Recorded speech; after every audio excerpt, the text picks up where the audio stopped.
Welcome to Kaleidoscope, a conversation about arts, creativity, and the intersection of ideas. We are bringing together faculty from the Institute of Creative and Collaborative Arts at Eastern Kentucky University. Our series of podcasts explores different themes, and we're excited today to talk about story. And what does story mean in the fields of music, art, and communication? I'm Ginny Whitehouse, your host for Kaleidoscope, and I'm director of the ICCA School of Communication and a professor of multimedia journalism. I'll ask our guests to introduce themselves and their area of expertise. I'm Ian Mabry. I'm a ceramic artist and assistant professor in the ICCA School of Art and Design. And I'm Brad Granville. I am a musician and assistant professor of horn in the ICCA School of Music. Thank you both for joining us for today's podcast to discuss the concept of story and how story influences you and your discipline. Now, for me as a journalist, story is my bread and butter. Alistair McIntyre said, "The stories we tell shape how we know who we are." Ian, what does story as a narrative get lived out in art? So when I think of story, as a ceramicist in general, an artist in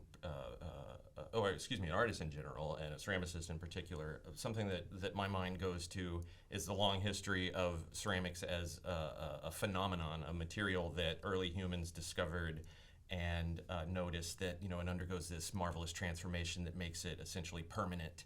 And so as long as humans have been able to harness that phenomenon and that technology, they've been using it to leave a permanent mark. I mean, we're all aware of our mortality and the fact that, our own story is something that kind of comes and goes. And I think a lot of it's not everybody, but, many people have this kind of need to leave some kind of mark, some kind of permanent fixture that outlasts us. And I always tell my students in ceramics that, you're making something that has potential to last millennia, because what we know about prehistoric humans is what they've left behind in permanent media like stone, like ceramic, things like that, because, everything else in the, span of geological time will wither away, and so that's supposed to be some kind of incentive to, put a lot of care and effort into what you do, because, it's going to outlast us by a long shot. And so, I think about those early humans that are making objects, that are making, images and things that tell us pretty much all that we can know about those those cultures that lived before the advent of writing and other kinds of record keeping.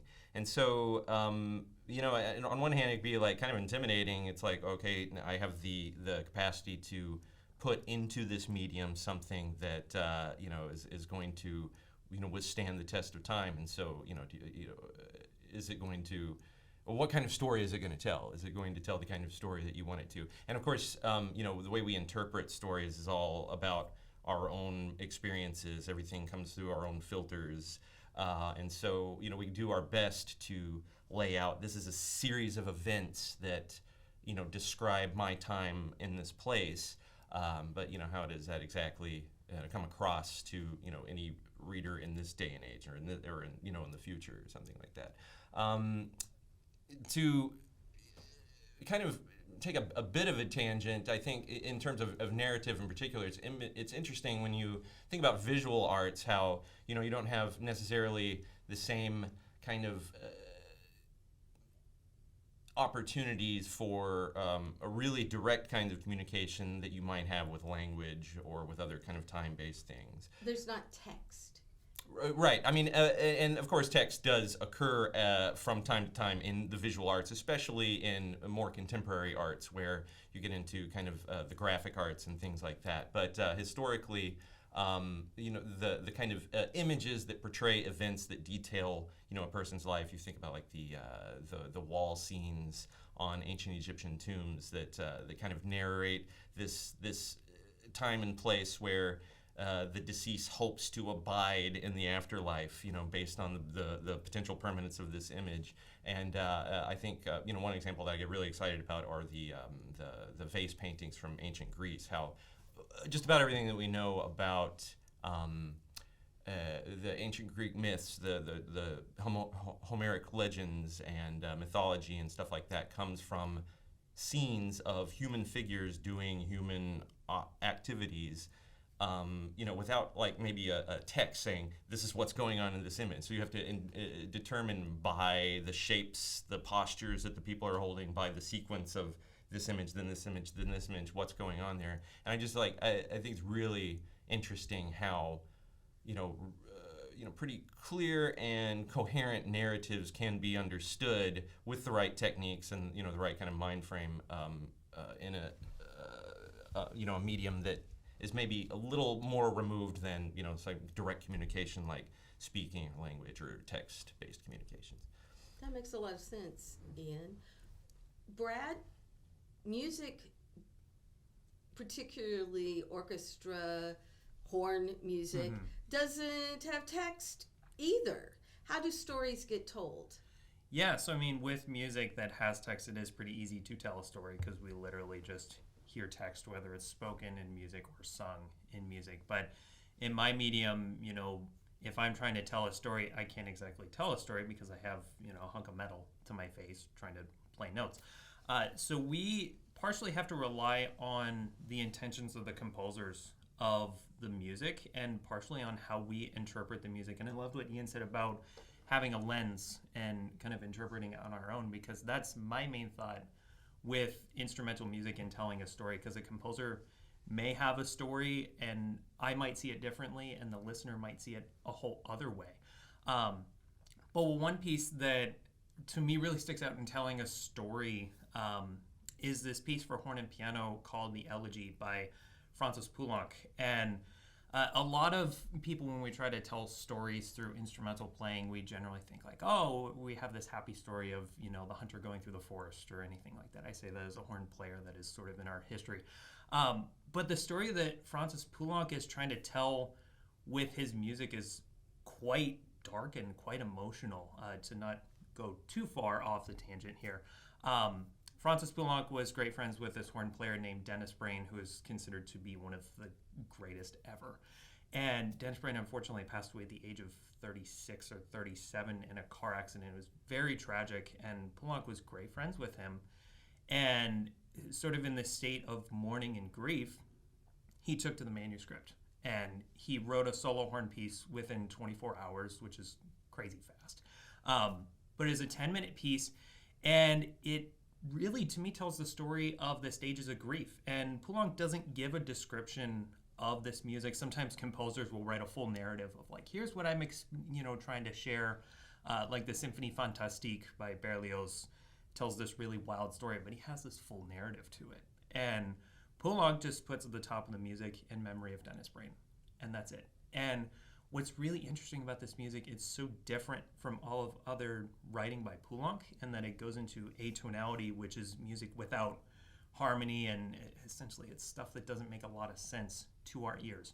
So when people hear this solo and when horn players play this solo, a lot of the times they don't get it because they're not invested in the story of the piece. So they just see, dots and lines on a page and, okay, I'm just going to play the notes and that's that, and you hear a performance and it might not be very convincing. But when I'm playing the piece, it's one of my favorite pieces to play because you can invest a story into it. And when I am teaching my students about playing solo pieces and when I'm playing solo pieces and all of the playing I do, I'm trying to tell a story. And for musicians, because we can't tell the text, we have to put our mindset into that story and try to communicate it through how we sound. So if we try to sound, heroic and confident, that's the sort of aura or the vibe we're going to give off.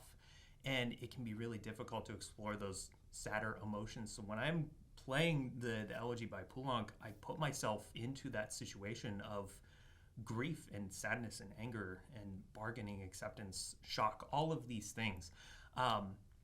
And we can tell that story through performance with how we play. You know, if I'm playing a section and trying to sound really angry, I'll sound really full and try to get a sound that's really aggressive.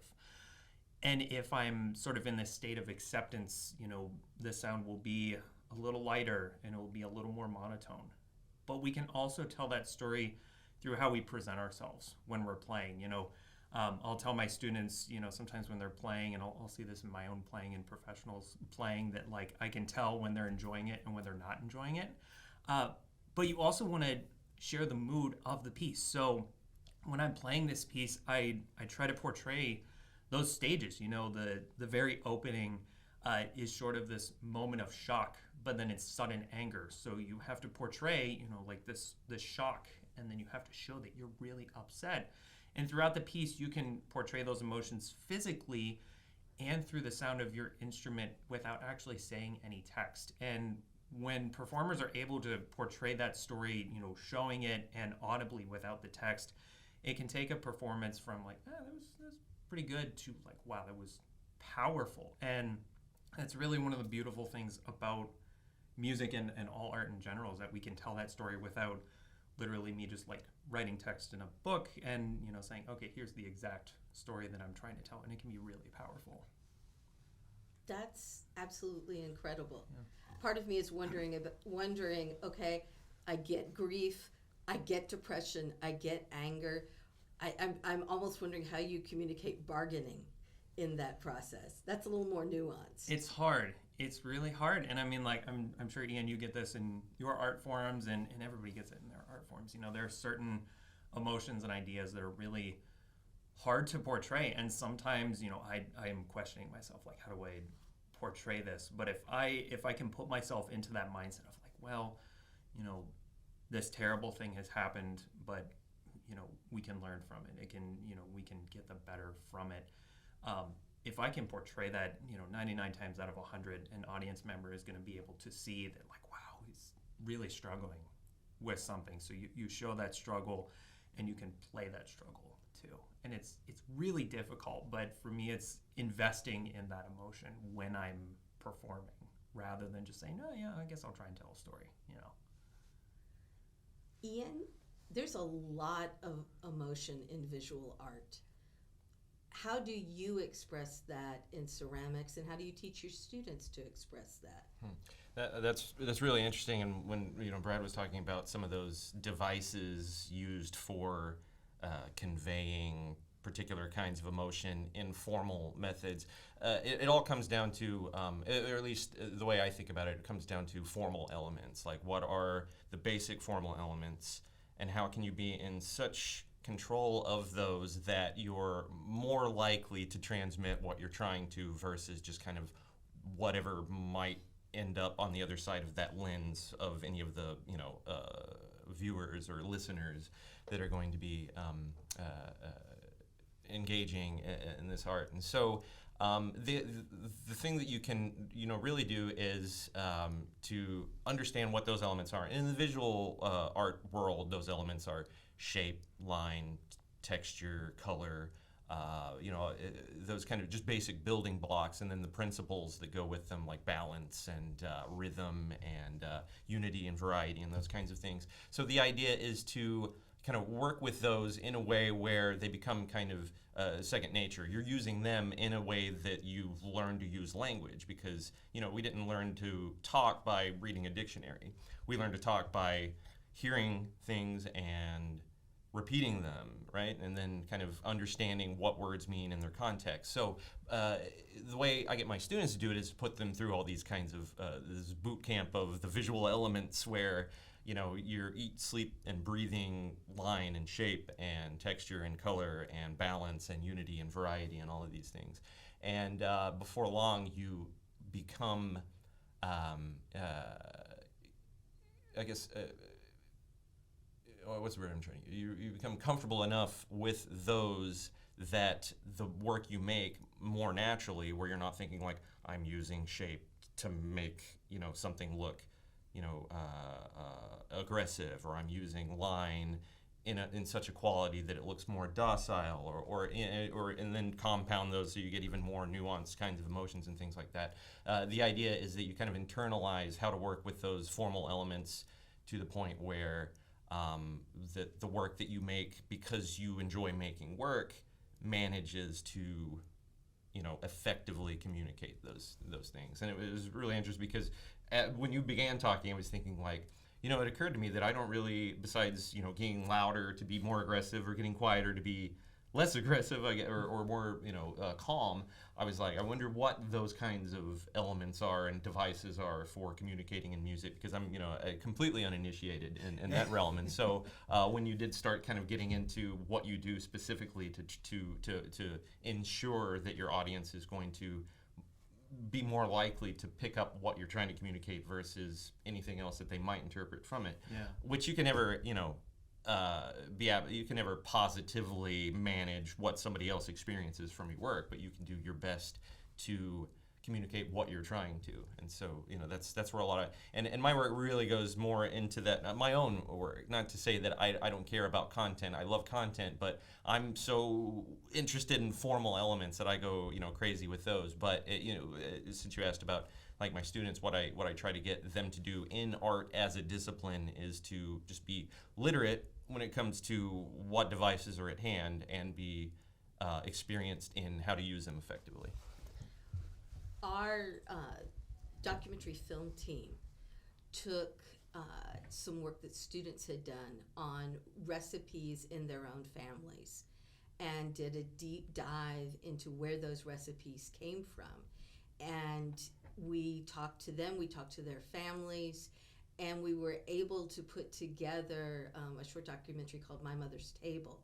But it became sort of a larger, not necessarily a biography of individuals, but more of a biography of what it means to feed your family. And we were able to kind of create a collective story of experiences of women teaching their children, women in their communities serving and showing love through feeding. And it was a great biographical piece of a concept. Talk a little bit, I'm going to go back to you, Ian, on pottery, ceramics as a form of biography. Sure, yeah. There's the potential to make work that is very strictly autobiographical, so that and I kind of like started off. I think a lot of artists, and not to generalize, but I feel like a lot of people probably get into this kind of expressive experience by kind of wanting to tell their story to some extent. So my own work when I began was very autobiographical. Which, that means I'm making representational images and objects that are describing the events or experiences in my life to some extent.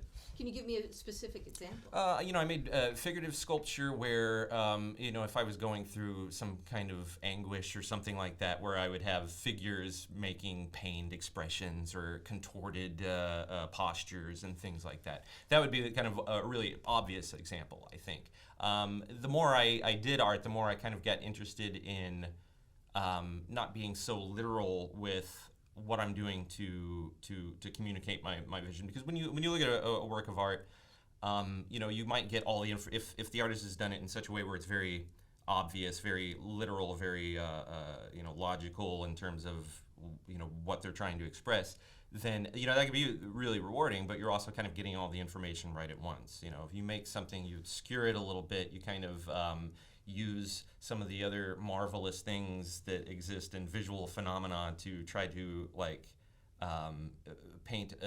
put a new light on an experience or a sequence of events or something like that. You're kind of like burying it a little, you're obscuring it a little, but that kind of invites the viewer to get in there and kind of look a little deeper and potentially get a more rewarding experience out of it when they discover what the content is, because it wasn't given right away. It's kind of, and that's where you abstract from nature rather than kind of depicting nature literally as is. You're distorting it. You're simplifying it, you're exaggerating it, you're stylizing it or something to kind It's of nuance. right. And so when it comes to like sculptural ceramics, you can make sculptures that depict things literally and tell a story, or you can make things that are a little more obscure and kind of still manage, effectively using those visual elements in really clever ways to transmit your content in less literal ways. But also, there tends to be this kind of divide between utilitarian functional pottery, ceramics, stuff that you drink out of and eat, dinnerware, pour, and sculpture that sits on a pedestal or on a town square or something like that. And, I've always kind of thought of the pottery as sculptural objects that happen to have a utilitarian function to them. I'm drinking out of a sculpture, the way I think about it. And so I've never been really interested in that divide in terms of, this is this and this is that, and they don't really belong together. And I really like pottery. And I'm more of a ceramic sculptor, but I've been doing a lot more pottery in the last 5 years or so, because it's really fulfilling to make stuff that has a really direct function. But I like to endow those pieces with at least some elements that kind of bring some kind of history or feeling or story. Maybe not so much of like, you don't look at a cup and say like, this is a sequence of events that this happened, but little kind of glimpses or hints of kind of a story or a feeling, that the texture might remind you of the stonework that you saw when you visited Florence or something like that, or the shape of the handle might have such a calligraphic curvature to it that it kind of puts you in more of a the kind of mood that you would get from a kind of a more peaceful, fluid sounding piece of music versus one that's more choppy or what's the word, or severe. Yeah, I really liked Ian's analogy of taking something that like has a function, like making a mug. Like mugs have been made all the time, but you can make your own individual twist, put your own story behind it. And that's sort of what we get with music, because we are often performing pieces that are maybe hundreds of years old and they've been played a lot. And if we play the pieces the same way again and again and again and again, what's the point? It's like you've heard it once, that's enough, I don't need to hear it again. What makes it really interesting is taking our individual ideas and nuances to them, like Ian was saying, and I loved Ian's analogy of, kind of nature being itself, but then we see it a different way, There are pieces that I've played, whether it's, as a soloist or in an orchestra, where, the piece shows up on the scene. It's like, all right, here we go again, playing the same one again. But every time I want to approach it differently. I have sort of this thing when I'm playing with an orchestra and I get a piece that I am, I've played before, whether it's like, I played this last year or I played it 10 years ago. I'll try to think back like, okay, where was I in life last time, and what was I trying to, get out of life, get out of music at that point in my life, and where am I now? And thinking of the story that has happened since then. Sometimes it's like, okay, what happened last year at this time? And how has it changed? How am I going to play this and approach it differently? And sometimes it is a longer span of time that I can sort of reflect on that story. But it's really cool because composers will always have one particular idea when they are, writing a piece. They may say that, this is, a story of, the first one that pops in my head is Mahler's Second Symphony. It's called the Resurrection Symphony. And it's about the resurrection. And there's a lot of beauty to it. There's other symphonies that, they may just call it the Tragic Symphony. Mahler's Sixth Symphony is the Tragic Symphony, and it's just full of anguish and tragedy. But when we are performing these works, we may see that like, this symphony is about joy and celebration. Beethoven's Ninth Symphony is the Ode to Joy. But we may want to communicate something different. We may want to show a different idea. One story that comes to mind for me is about Mahler's Second Symphony. And after the tragedies on September 11th, 2001, the New York Philharmonic put together a concert within a few days, and they did Mahler's Second Symphony. And rather than telling a story of resurrection, they wanted to bring the community together and use it as a way to unite New York. And I believe this recording is still on YouTube, and it is one of the most powerful performances. And I mean, it's a piece that gets played a lot. You know, I've played it a couple times in my life, and it's always a really powerful piece. But knowing the context and knowing the story behind why the piece is getting played is really powerful. And you can get that with a lot of music if you know, like, sort of the setting and the story behind, you know, like why we're playing this piece. It can take it from like, oh, okay, we're hearing the symphony again, to like, whoa, like this is meant to unite. This is meant to bring people together and, you know, bring a sense of joy and happiness, or, you know, celebration, anything like that. And we get that so much in music, and it's always a really cool thing to see. Now, Brad, you've been doing a lot of research on flow theory. Yeah. Talk a little bit about both flow theory and what that has to do with story. Yeah, so it's interesting with flow theory.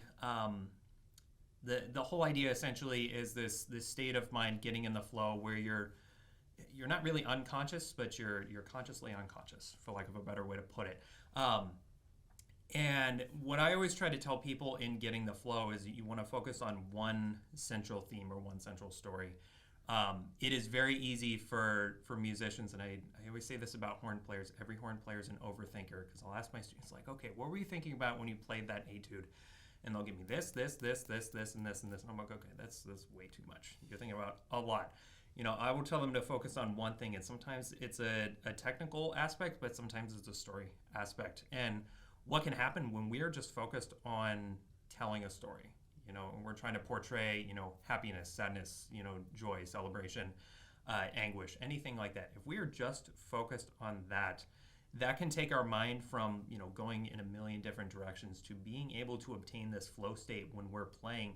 And both of these ideas work in tandem with each other. If we're able to, you know, be in a flow state, then we're much more easily able to portray a mood or a story, because we're so incredibly invested in it.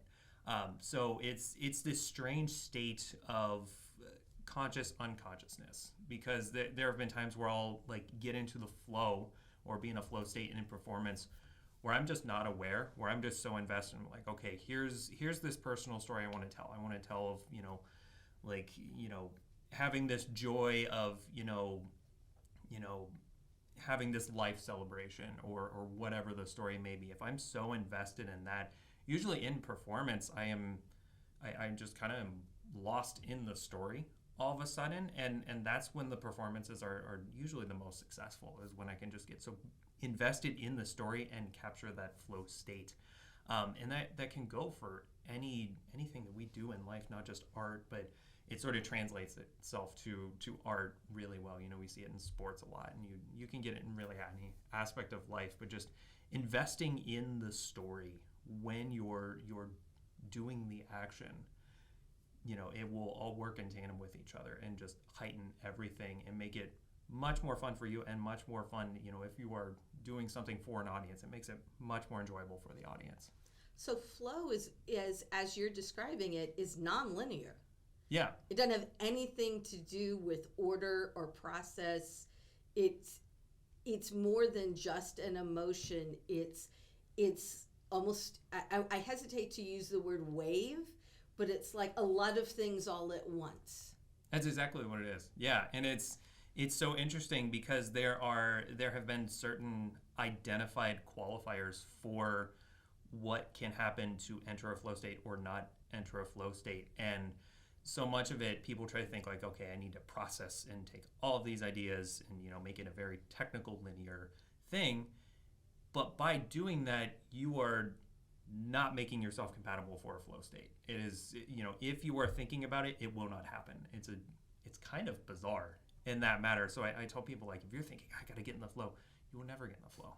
It will never happen. So the first thing is, you know, kind of get away from that. And I always tell people, just focus on one thing, you know, tell a story through the music. And if they are just focused on that one idea, it prohibits their mind from going to different places or having different focuses. And all of a sudden, you know, the story becomes the main thing, the flow state can happen, and the story becomes much more invested and much more enjoyable.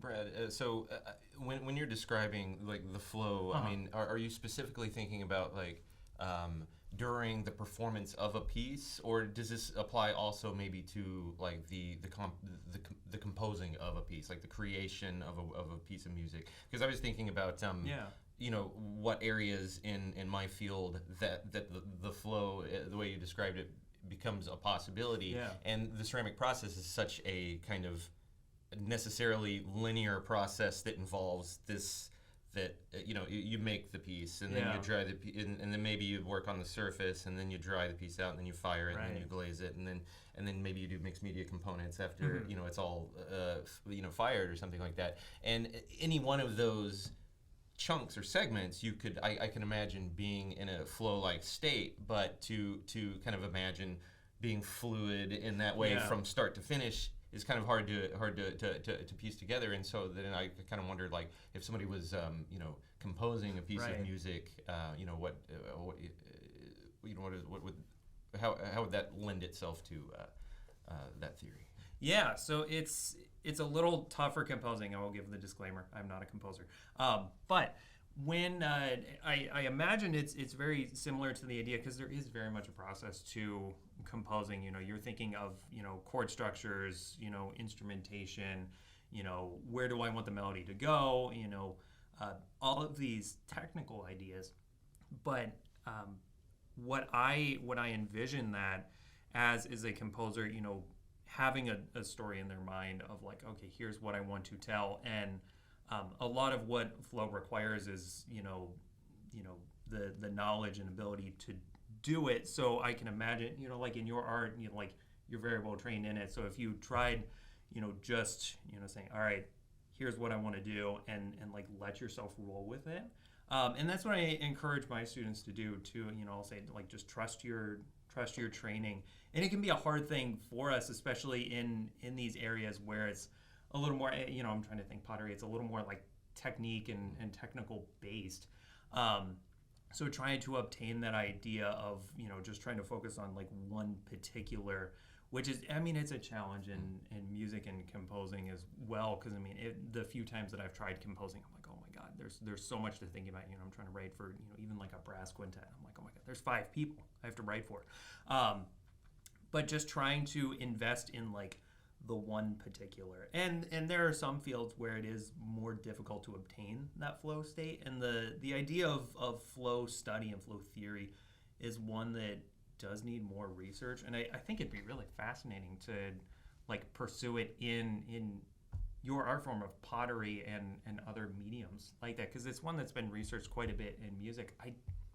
It may not have been researched in pottery. I think that would be really fun. Your answer along the way, it kind of occurred to me that you know, I'm thinking about you know, ceramics as inventing something, right? And you know, I mean, you're inventing when you're playing a piece of music that already exists. And you already talked about how it's different every time you play it. It's a different, even though it's the same, maybe the same shape. It's a different expression each time, based on the context, based on what's going on with the performer, based on, you know, the zeitgeist. And so, you know, in a sense, even though I might think I'm inventing a pot, pottery has been around. I'm re-expressing a pot that kind of maybe already existed in some fashion previously. It's like the skeleton is there. We're just crafting it. Because even if you're not composing, you're still creating something new. That's this is a really interesting discussion, because I haven't I've been so tunnel vision in the visual arts for so long, and I love music and I enjoy music, but I don't know anything about it. So it's really interesting to be able to think about it and to have these kind of conversations where it overlaps in a way where I can kind of see it in a new light.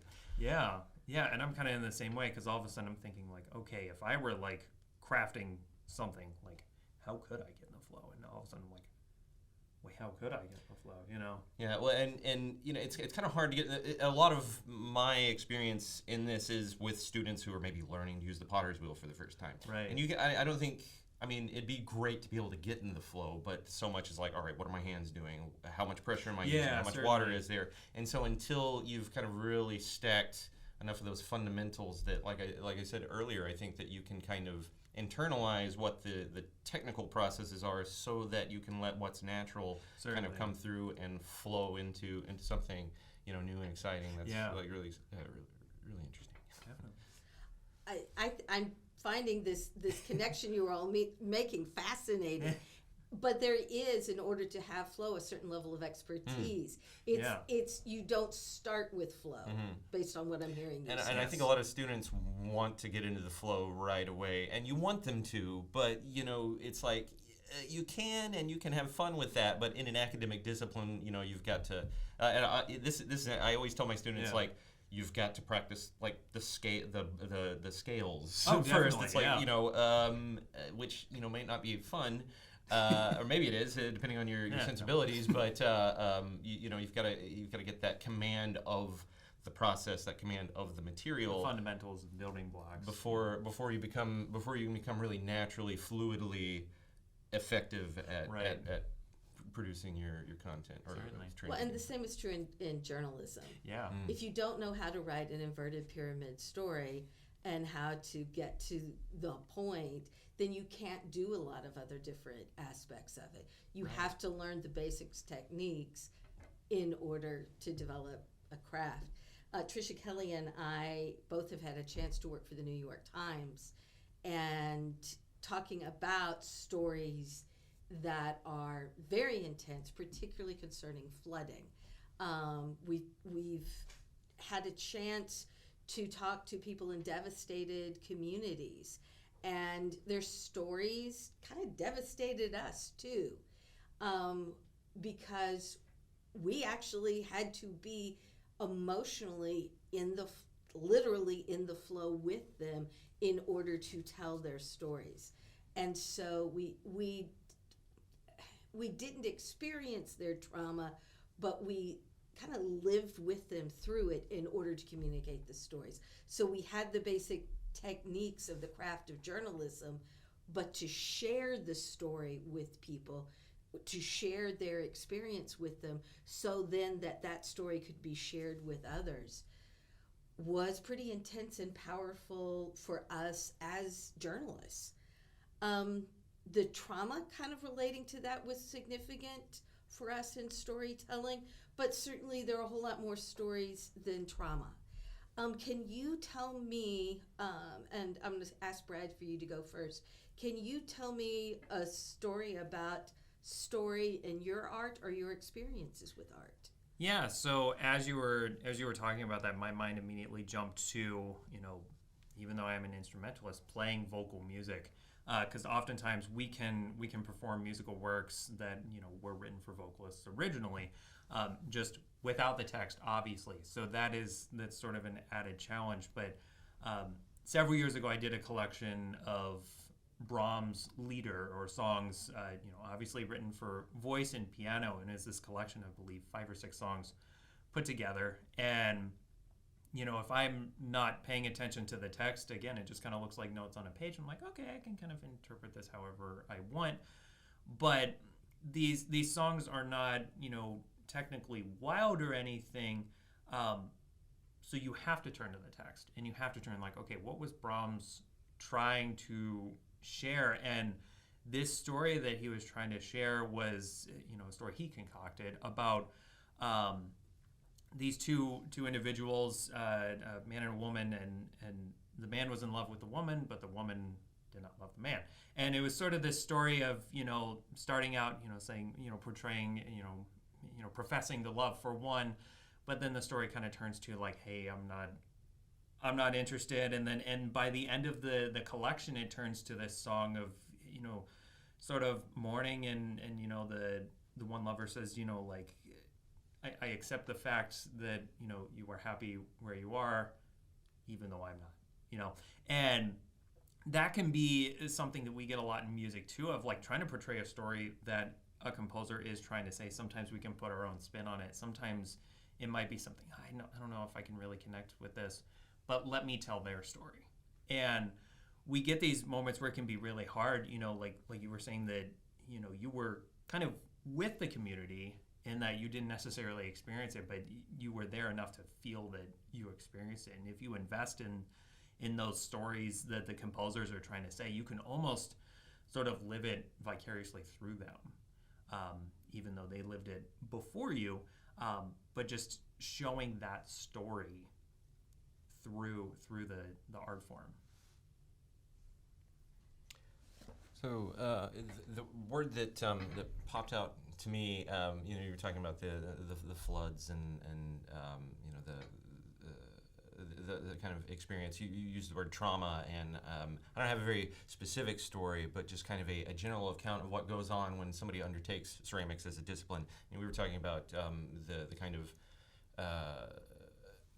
experiences that you have to go through in order to get to a point where you're effective at it. I mean, and you could you could be effective at it if you make anything at all and have a fulfilling experience with it. You know, even if it doesn't effectively transmit whatever your ideas are. But if if we're talking about something that has a purpose to kind of communicate this or to serve this utilitarian purpose, then there's a lot that you have to do to get to that point. And during that process of getting to that point, there's a lot of loss. So another thing that I like to bring up when I'm talking about ceramics a lot is that it's very good at critical thinking, problem solving, and learning how to deal with loss. Because the way you get to the point where you're effectively making objects or making images, if we're just talking about art in general, that serves its purpose effectively, or ultimately becomes a fulfilling experience, means that there are a lot of crashed pots, a lot of stuff on the potter's wheel. The first few hundred things you make are kind of traumatic experiences, and so just being able to understand that you can't do without trauma as much as we'd rather do without trauma. That it's an unavoidable aspect of life. It's an unavoidable aspect of learning to be effective in any kind of artistic expression. You got to take that in stride and kind of work through that and understand that these are learning experiences to get you to the next phase. And so I always tell my students that a kind of rule is to avoid getting attached to anything you make until it's come all the way through the process. Because I was talking earlier, you make it, it dries out, you glaze it, you glaze fire. Oh, there's so many areas along the duration of that process that where things can go wrong and do that.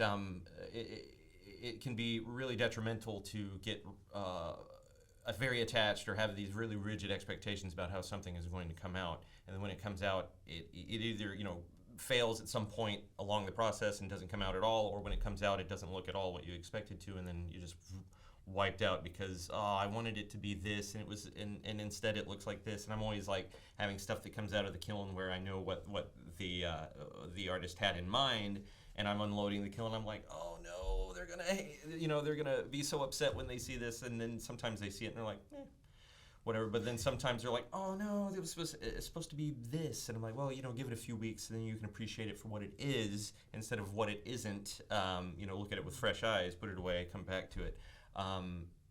So, and then it occurred to me that in this context of my role, where I'm kind of a catalyst for the creation of all these other artists' work, where I'm loading it into the kiln and unloading it. I mean, I'm all nearly as invested as they are in how it comes out, and so there's just constant heartache. But being able to kind of deal with that and not say like, oh, there's too much heartache, I'm going to do something else, or something easier, or something less risky, or something that's a whole other kind of animal.